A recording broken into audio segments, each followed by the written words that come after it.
One of the coolest feature that Figma provides inside auto layout is alignment. So to use that, I have created a parent frame and there is some child content inside that. So for example, if I select this parent frame and in this alignment box, I have 9 different options to align my content. So the child items will take the value from its parent container, whatever value is provided in this box. This is really handy feature.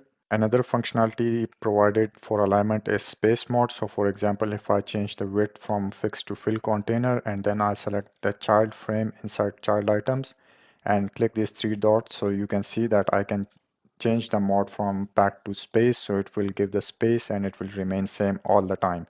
I can also change the spacing by pressing X and selecting this alignment box. So right now I'm pressing X again and again. I'll be sharing more shorts about auto layout in Figma, so please subscribe and follow me.